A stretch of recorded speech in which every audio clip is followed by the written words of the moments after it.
ونعوذ بالله من شرور أنفسنا ومن سيئات أعمالنا. من يهده الله فلا مضل له ومن يضلل فلا هادي له. وأشهد أن لا إله إلا الله وحده لا شريك له. وأشهد أن محمدا عبده ورسوله. يا أيها الذين آمنوا اتقوا الله حق تقاته ولا تموتن إلا وأنتم مسلمون. يا أيها الناس اتقوا ربكم الذي خلقكم من نفس واحدة وخلق منها زوجها وبث منهما رجالا كثيرا ونساء. واتقوا الله الذي تساءلون به والأرحام إن الله كان عليكم رقيبا. يا أيها الذين آمنوا اتقوا الله وقولوا قولا سديدا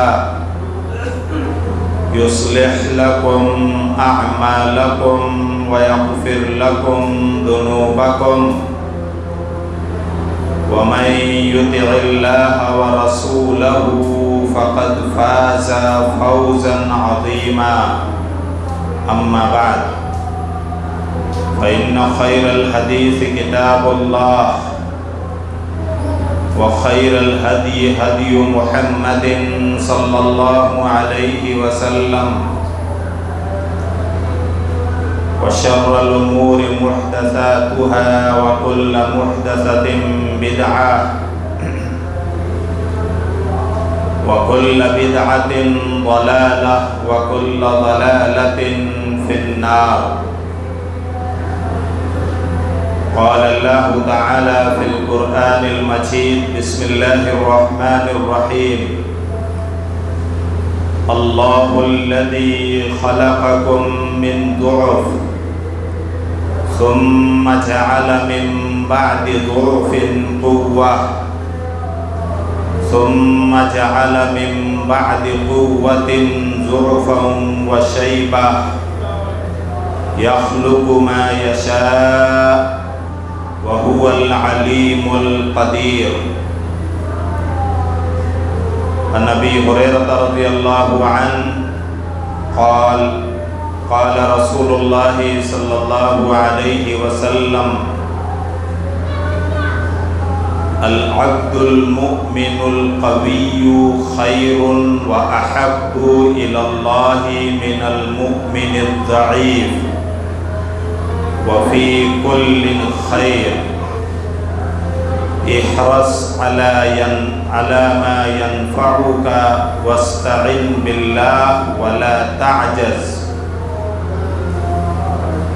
ولو أصابك شيء فلا تقل لو فعلت كان كذا وكذا، ولكن قل قدر الله وما شاء فعل. فإن لو تفتح عمل الشیطان. اللہ وہ ہے جس نے تم لوگوں کو کمزوری کی حالت میں پیدا کیا، اس کے بعد تمہیں طاقت و قوت دی، اور اس طاقت و قوت کے بعد پھر تمہیں کمزوری اور بڑھاپا دیا۔ وہ پیدا کرتا ہے جو کچھ چاہتا ہے، بے شک وہ سب کچھ جاننے والا اور ہر چیز پر قادر ہے اور بڑی حکمت والا ہے۔ نبی اکرم صلی اللہ علیہ وسلم کا ارشاد ہے کہ طاقتور مومن بہتر اور اللہ کے نزدیک پیارا ہے کمزور مومن سے، اور ہر دونوں میں خیر ہے۔ حرص و طمع اور لالچ کرو ایسی چیز کی جو تمہیں نفع دے، اور اللہ ہی سے مدد چاہو اور کمزور نہ بنو، بے بسی نہ دکھاؤ۔ اگر تمہیں کچھ نقصان پہنچ جائے تو ایسا مت کہو کہ اگر میں ایسا کرتا تو ایسا ہوتا، کیونکہ یہ لفظ اگر شیطانی کام کا دروازہ کھول دیتا ہے۔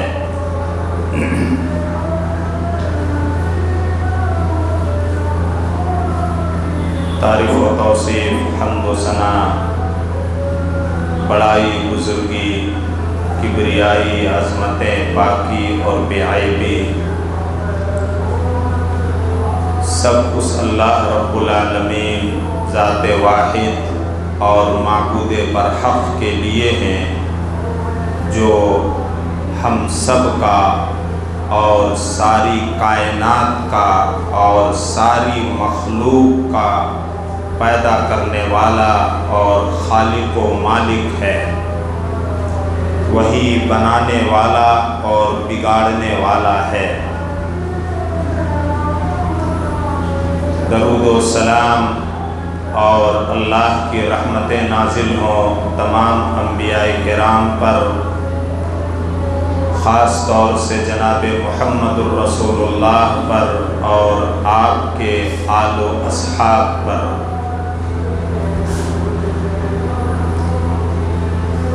سورہ روم کی ایک چھوٹی سی آیت خطبہ مسنونہ کے بعد مع ترجمہ پیش کی گئی ہے۔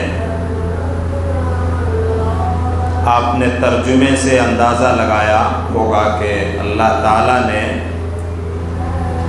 ہم انسانوں کی زندگی کے 3 بڑے بڑے مرحلے بنائے ہیں: بچپنا، جوانی، بڑھاپا۔ انسان کے بس میں نہیں کہ وہ اپنی زندگی کے لیے کوئی چوتھا مرحلہ بنا لے، بلکہ ان 3 مرحلوں میں کمی ہو سکتی ہے کہ اللہ تعالیٰ کسی کو بچپنے میں وفات دے دیتا ہے، کسی کو جوانی ہی میں وفات دیتا ہے، اور اکثر کو بڑھاپے میں۔ ان تینوں مرحلوں کو اللہ رب العالمین نے بیان کر کے یہ بتایا ہے کہ ہم جو چاہیں تمہارے ساتھ کریں، ہمارے ارادے اور فیصلے کو تم بدل نہیں سکتے۔ ہم نے زندگی کے جس نظام اور سسٹم میں تم لوگوں کو باندھ دیا ہے اس سے تم نکل نہیں سکتے۔ میرے بھائیوں اور دوستو،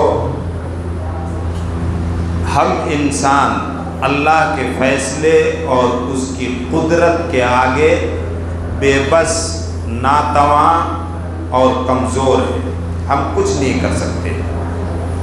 بڑا خوش نصیب ہے وہ مومن جو اپنی زندگی کے ان تینوں مرحلوں کو سمجھتا ہے، اور ہر مرحلے کی جو الگ الگ ذمہ داریاں ہیں، الگ الگ کام ہیں، ان کو انجام دیتا ہے اپنے رب کو خوش کرنے کے لیے، اپنے رب کو راضی کرنے کے لیے اور منانے کے لیے۔ سب سے پہلے بچپنے کا مرحلہ اللہ تعالیٰ نے بیان کیا۔ خلقکم من ضعف، بڑی بے بسی اور کمزوری کی حالت میں اللہ نے تم لوگوں کو پیدا کیا، اللہ تعالیٰ کہہ رہا ہے۔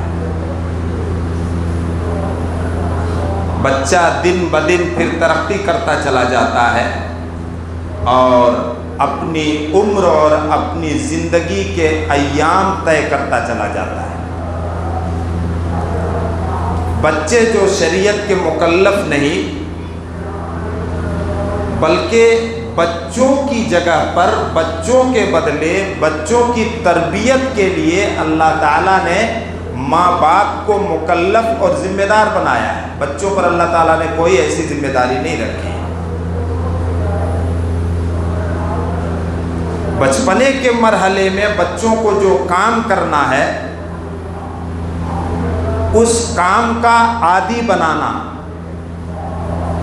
اور عادت ڈالنا، یہ ذمہ داری اللہ رب العالمین نے ماں باپ کے اوپر رکھی۔ بچے مکلف اور ذمہ دار نہیں ہیں۔ بچے جب بولنے لگیں، بولنے کی عمر کو پہنچیں تو اللہ کا نام، رسول کا نام، کلمہ توحید لا الہ الا اللہ کی تعلیم، پھر دھیرے دھیرے جب بچہ 7 سال کا ہو جائے تو اب اللہ تعالیٰ نے باقاعدہ نام لے کر کے حکم دیا کہ سب سے پہلے اپنے 7 سالہ بچے کو نور نظر اور جگر کے ٹکڑے کو تم اب نماز سکھاؤ، چاہے بیٹا ہو یا بیٹی ہو، اور اس میں تم بڑے چاق و چوبند رہو۔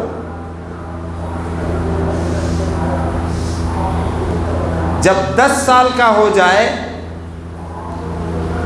اور سستی اور غفلت کرے تو اب تنبیہ کے لیے اگر تمہیں ہاتھ اٹھانا پڑے، اس کو ڈرانے کے لیے تو اب ہاتھ اٹھاؤ۔ یعنی 7 سے لے کر 10 تک یہ 3 سال جو بڑے امپورٹنٹ ہیں، ان 3 سالوں کے اندر تم اپنے بچے اور بچی کو نماز کا عادی بنا دو۔ نماز کیسے پڑھی جائے، نماز کی ساری دعائیں، یہ ساری ذمہ داریاں بچے پر اللہ تعالیٰ نے نہیں رکھی، بلکہ کس پر رکھی ہے؟ ماں باپ پر رکھی ہے۔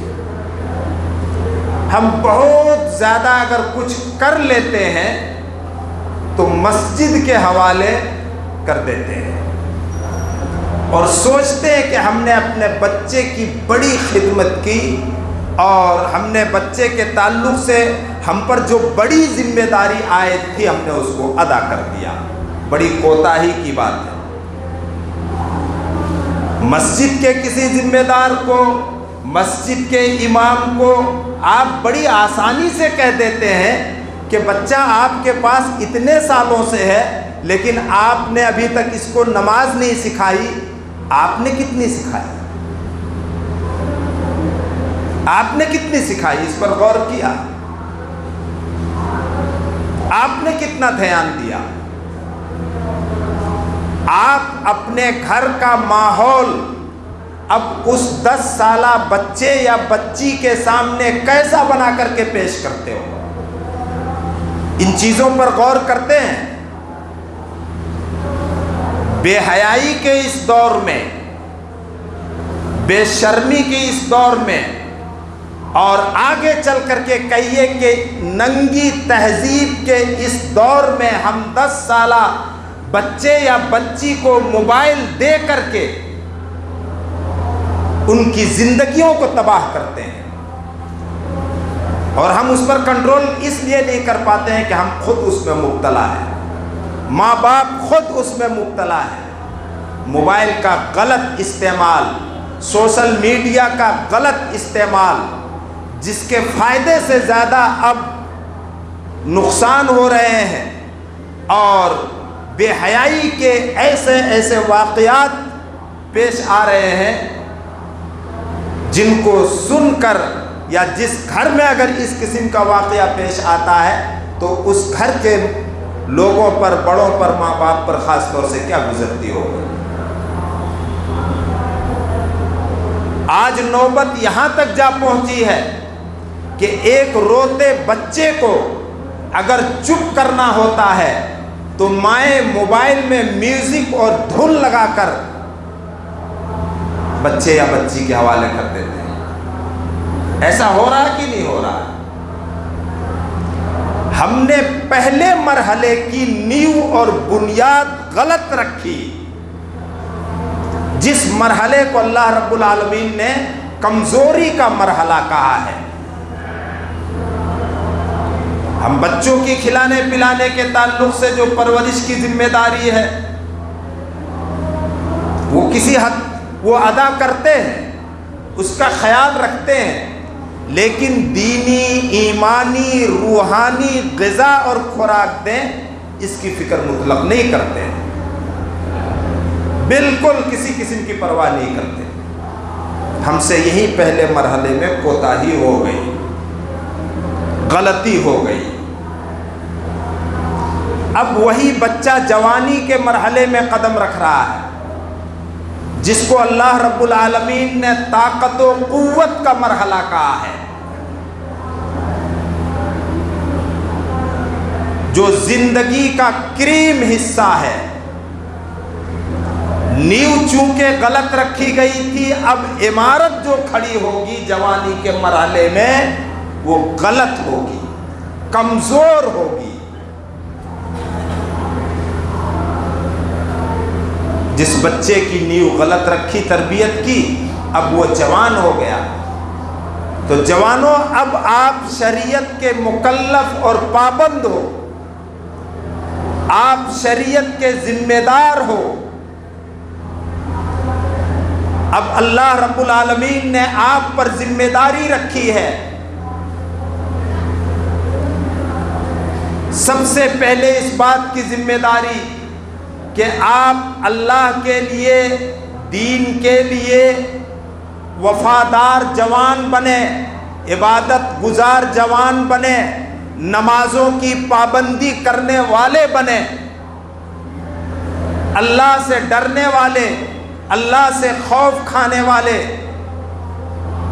اگر یہ صفتیں اپنے اندر جوانی میں پیدا کر لی تو اے جوانوں، آپ کے لیے بڑی بشارت اور خوشخبری ہے۔ جس جوانی کے بارے میں کل اللہ رب العالمین خصوصیت کے ساتھ پوچھے گا، پوری زندگی کے بارے میں پہلا سوال ہوگا، اور کہاں ہوگا؟ حشر کے میدان میں۔ مئی جون کی گرمی میں دھوپ میں کھڑے رہنا مشکل، اس دن سر کے اوپر یہ سورج ہوگا، 1 میل کے فاصلے پر ہوگا۔ 1 میل شاید 1 کلومیٹر سے کچھ زیادہ ہوتا ہے، اور میل کہتے ہیں عربی میں اس سلائی کو جس سے سرما لگاتے ہیں، تو وہ سلائی کتنی لمبی ہوتی ہے؟ اللہ اکبر! بس اتنا ہی فاصلہ ہوگا ہمارے سروں اور سورج کے بیچ۔ ساری انسانیت جمع ہوگی، بھیڑ میں گرمی ہوتی ہے نا، اولین آخرین سب جمع ہوں گے۔ پھر اللہ کے نبی نے فرمایا قدم ہم ہلا بھی نہیں سکیں گے، تھوڑا ادھر ادھر ہونا تو دور کی بات ہے، قدم ہلا بھی نہیں سکیں گے، جب تک کہ ہم اس بات کا جواب اپنے رب کو نہیں دے لیں گے کہ عمر کو تم نے کن کاموں میں کھپایا۔ جوانی کا مرحلہ آ گیا، تینوں مرحلے آ گئے، لیکن عمر کے بعد جوانی کے بارے میں خصوصیت کے ساتھ سوال ہوگا۔ فیما ابلاہ، کہ تم نے اپنی جوانی کو کن کاموں میں بوسیدہ کیا۔ نئے کپڑے کو پہن کر کے بوسیدہ کر دیتے ہیں، اللہ تعالیٰ انہی لفظوں کے ساتھ سوال کرے گا کہ اپنی جوانی کو تم نے کن کاموں میں بوسیدہ کیا۔ ہم نے جواب کی کتنی تیاری کی ہے؟ ہمارے اس دور کے نوجوان ذرا سنیں، آپ کام کاج سے فری ہوتے ہو، حلال روزی کی تلاش کے لیے بھرپور محنت کرو، اللہ اس محنت کی صرف اجازت نہیں دیتا بلکہ اس محنت کو عبادت قرار دیتا ہے۔ جائز محنت خوب کرو، لیکن اسی محنت کے دوران آپ نماز کے لیے بھی وقت نکالو۔ آپ دیکھیے تو دو نمازیں آتی ہیں، ظہر اور عصر، مزدوری اور کام کاج کے وقت میں۔ اگر دکان ہے تو مغرب مان لیجیے۔ پھر آپ کی تنہائیاں کیسے گزرتی ہیں؟ آپ اکیلے میں رہتے ہو تو کیا کرتے ہو؟ دوستوں کے ساتھ ہوتے ہو تو کیا کرتے ہو؟ ہر چیز کا جائزہ لیتے ہوئے اپنی جوانی کو گزارو۔ سوشل میڈیا کے اس دور میں، فتنے کے اس دور میں، جب آپ کے ہاتھ میں موبائل ہوتا ہے اور آپ تنہائی میں بیٹھے ہوتے ہو تو دیکھو کہ ہم موبائل میں کیا سیکھ رہے ہیں، کیا دیکھ رہے ہیں، جائزہ لو۔ اس شخص کا انجام اللہ کے نبی نے بتایا ہے جو لوگوں کے ساتھ ہوتا ہے تو اپنے آپ کو نیک بنا کر کے رکھتا ہے، بھلے نماز بھی پڑھ لیتا ہے، لیکن جب تنہائی اور اکیلے میں آتا ہے تو گناہ میں ملوث ہو جاتا ہے اور کل قیامت کے دن وہ بڑی بڑی نیکیاں لے کر کے آئے گا، یعنی اس کے اعمال نامے میں، دفتر میں، اس کے رجسٹر میں بڑی بڑی نیکیاں لکھی ہوں گی، لیکن نیکیوں کا بدلہ نہیں ملے گا۔ اٹینڈنس رجسٹر میں لکھا ہوا ہے لیکن وہ حاضری جوڑی نہیں جائے گی، بلکہ اللہ رب العالمین ریت کے ذرے بنا کر کے اس کی بڑی بڑی نیکیوں کو بکھیر دے گا اور ہوا میں اڑا دے گا، کیونکہ وہ تنہائی میں جب اکیلے میں رہتا تھا تو گناہ کرنے سے نہیں چوکتا تھا۔ جوانی کی عمر جس میں شیطان آدمی کو بھرپور بہکاتا ہے، پوری کوشش کرتا ہے، اللہ کے نبی صلی اللہ علیہ وسلم نے تعریف کی نے، طاقتور مومن بہتر ہے اور پیارا ہے اللہ کے نزدیک کمزور مومن سے۔ اللہ اکبر۔ نوجوانوں، طاقت و قوت بھرپور کب ہوتی ہے؟ جوانی کے مرحلے میں جو بیچ کا حصہ ہے، اسی سے حفظان صحت کے اصول پر عمل کرنے کی دلیل بھی ملتی ہے کہ تم کھان پان میں، رہن سہن میں، سونے اور جاگنے میں ایسے کام مت کرو، کھان پان میں ایسی چیزوں کا استعمال مت کرو جس سے تمہاری جوانی تباہ ہو جائے اور تم جوانی میں کمزور ہو جاؤ۔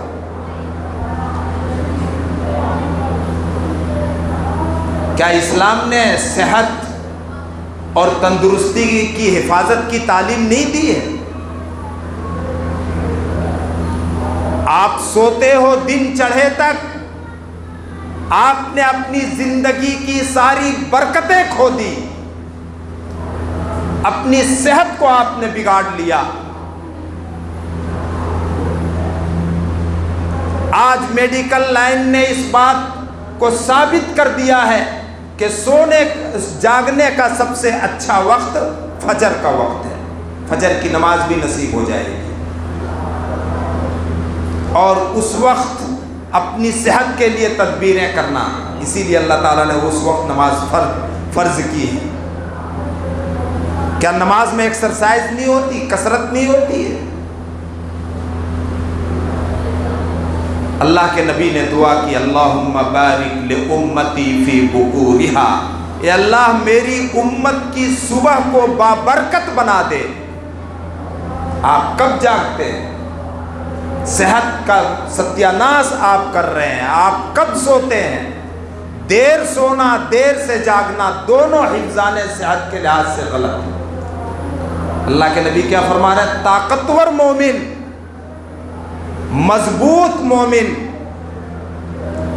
بہتر اور پیارا ہے اللہ کے نزدیک کمزور مومن سے. وفی کل خیر، لیکن خیر دونوں میں ہے، یعنی ایمان دونوں میں ہے. اپنی طاقت و قوت، اپنی جوانی آپ عبادتوں میں لگاؤ، کام کاج کے ساتھ کام کرنا، محنت کرنا، یہ انسان کی فطرت میں اللہ نے رکھی ہے، نیچر میں رکھ دیا. یا ایھا الانسان انک کادح الی ربک کدحا فملاقیہ. سورہ انشقاق میں اللہ نے فرمایا ہے کہ اے انسان، اے مسلمان نہیں کہا بلکہ اے انسان، زندگی گزارنے کا جو نظام بنایا ہے، تم اپنے کام کاج کے لیے محنت و مشقت کرتے رہو گے یہاں تک کہ تم اپنے رب سے جا ملو گے. اب دیکھو تمہاری محنتیں کس کے لیے ہو رہی ہیں؟ خیر کے لیے، نیکی کے لیے، یا شر اور برائی اور گناہ کے لیے؟ تمہاری محنتوں میں نیکی کو جگہ ملی ہے یا نہیں ملی ہے؟ کیا تمہاری ساری محنتیں بس اپنی مزدوری کے لیے ہیں، اپنے کام کے لیے ہیں؟ اگر ایسا ہے تو انجام برا ہے. اللہ کے نبی نے فرمایا یا ابن آدم تفرغ لعبادتی املا قلبک غنا واسد فقرک. اے انسان، مجھ کو یاد کرنے کے لیے، میری عبادت کے لیے بھی وقت خالی رکھو. میں تمہارے دل کو دھنی اور مالدار بنا دوں گا، اور تمہاری ضرورتیں پوری کرنے کی ذمہ داری میں لیتا ہوں. میری عبادت کے لیے وقت تو نکالو. خاص طور سے جوان سنیں، اور اگر تم نے ایسا نہیں کیا تو املا یدئی کا شغلہ، تمہارے کاموں کو، تمہارے ہاتھوں کو کام سے بھر دوں گا. اللہ، بڑی سخت وعید ہے. ہاتھوں کو کام سے بھر دوں گا، یعنی ہمیشہ محنت و مشقت کرتے رہو گے، نہ سردی کی پرواہ نہ گرمی کی پرواہ، دھوپ میں جل رہے ہو، سردیوں میں ٹھٹھر رہے ہو، بس تمہارے ہاتھ میں کام ہی کام ہے. کام کا غلام تم کو بنا دوں گا، تم اپنے کام کی چاکری کرو گے. آج یہ تصویر خوب دیکھنے کو مل رہی ہے. آرام بھی نصیب نہیں ہوگا، وقت پر کھانا پینا بھی نصیب نہیں ہوگا، اتنا کام دے دوں گا. لیکن لم اسد فقرک، تمہاری ضرورتیں پوری کرنے کی ذمہ داری میری نہیں ہے. اللہ کہہ رہا، اسلام کام کرنے سے، محنت کرنے سے منع نہیں کرتا ہے. اسلام اپنی مالی حالت کو، اپنی اکنومی کو مضبوط کرنے کی تعلیم دیتا ہے. مسلمان اس میں خوب اچھی طرح سے یاد رکھ لیں. آپ کو اسی محنت کے دوران سب سے بڑا فریضہ نماز کے لیے وقت نکالنا ہے. قرآن کریم کی تلاوت کے لیے تھوڑا وقت نکالنا ہے. دعا و مناجات کے لیے تھوڑا وقت نکالنا ہے. اپنے بچوں کی تربیت اور پرورش کے لیے وقت نکالنا ہے. آپ گھر سے باہر فری وقت کو گزارتے ہیں، اپنے بچوں کی تربیت کرنا نصیب نہیں ہوتا، بچوں کے ساتھ وقت گزارنا نصیب نہیں ہوتا، گھر کے کام میں مشغول ہونا نصیب نہیں ہوتا. دن بھر آپ نے مزدوری کی، رات کا وقت بچوں کو دو، کچھ سکھاؤ ان بچوں کو. ایک آدمی نے حضرت عائشہ سے رسول اللہ صلی اللہ علیہ وسلم کا معمول اور روٹین پوچھا کہ آپ گھر کے اندر کیا کرتے ہیں. بڑا سوال ہے. آپ جب ہم لوگوں کے ساتھ ہوتے ہیں مجلسوں میں، محفلوں میں، دعوت و تبلیغ جو آپ کا کام ہے، مشن ہے، وہ تو ہم دیکھتے ہیں، لیکن جب آپ گھر میں ہوتے ہیں تو کیا کرتے ہیں؟ مرد کا حال سب سے زیادہ گھر کے اندر کون جانے گا؟ بیوی جانے گی۔ تو حضرت عائشہ نے جواب دیا، آپ اپنے گھر کے کام کاج میں مشغول رہتے ہیں، اور جب اذان ہو جاتی ہے، نماز کا وقت ہوتا، بڑی تیزی کے ساتھ نماز کے لیے پھر نکل جاتے ہیں۔ یہ تہذیب ہے اسلام کی، ہم نے ان تہذیبوں کا ملیہ میٹ کر دیا میرے بھائیوں اور دوستوں۔ تو جو اپنی تہذیب کو، اپنے مذہب کو، اپنے دین کو گلے نہیں لگاتا ہے، ایسی قوم عزت نہیں پاتی ہے، یاد رکھیے گا اس بات کو۔ اللہ رب العالمین ہم سب کو عمل کی توفیق عطا فرمائے۔ جو ذمہ داریاں اللہ نے ہم لوگوں پر رکھی ہیں، ان ذمہ داریوں کو ادا کرنے کی توفیق دے۔ اللہ تعالیٰ بیماروں کو شفا عطا فرمائے، سب کو اللہ رب العالمین تندرستی دے، سب کے کاروبار اور مزدوری میں اللہ رب العالمین برکت ڈال دے، سب کو حلال روزی خوب وسعت و فراوانی کے ساتھ عطا فرمائے، اور اپنے سوا کسی دوسرے کا محتاج نہ بنائے۔ بارک اللہ لنا ولکم فی القرآن الحکیم۔